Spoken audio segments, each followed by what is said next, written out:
plus en poésie. Elle était harcelée depuis des décennies.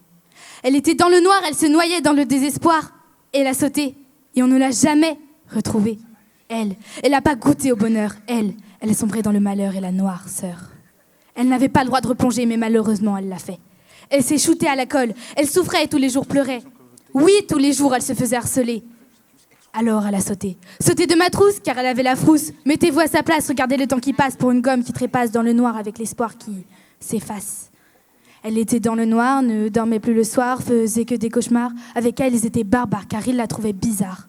Il y avait bien sûr ce stylo doré qui passait son temps à se la raconter. Il les rabaissait et se moquait. Lui aussi, il n'avait pas sa langue dans sa poche. Il disait à mon crayon noir qu'il était moche. Lui aussi, sa vie n'allait pas bien, mais tu le voyais pas bien. Il passait son temps à se tailler pour cause son visage noircissait.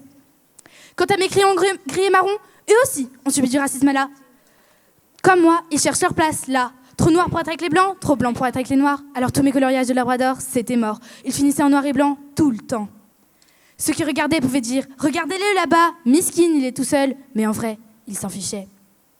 Ils étaient dans le noir, ne dormaient plus le soir, faisaient que des cauchemars. Avec eux, ils étaient barbares, car ils les trouvaient bizarres. Reparlons de ma gomme. En surpoids, parfaite pour les harceleurs. Il lui disait aussi qu'elle était petite, grosse mais petite. Oui, grosse et petite. Il lui disait qu'elle devait retourner en maternelle, retourner jouer à la marelle.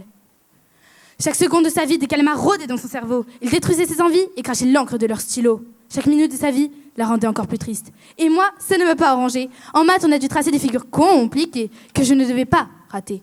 Mais malheureusement, ma gomme avait pris des jours de congé parce qu'on la harcelait. Elle ne voulait plus gommer. Ce que racontent ces histoires, c'est qu'on a une vie. Peu importe la couleur, la taille ou même les formes. Tant que ce sont celles du bonheur, vous aurez toujours une place dans mon cœur. Alors le public, les noirs, les blancs, les métis, sache que dans ma trousse, j'aurai toujours besoin de vous tous.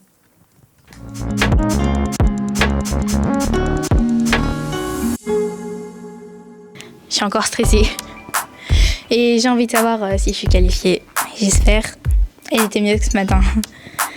Mais je voyais, il y avait les gens... ils m'encourageaient pas trop. En plus, il n'y a pas beaucoup de personnes de mon collège. Du coup, pas trop buggé. Enfin, je sais pas, plus articulé. Merci à mes parents et à mes amis parce que ils m'ont soutenue.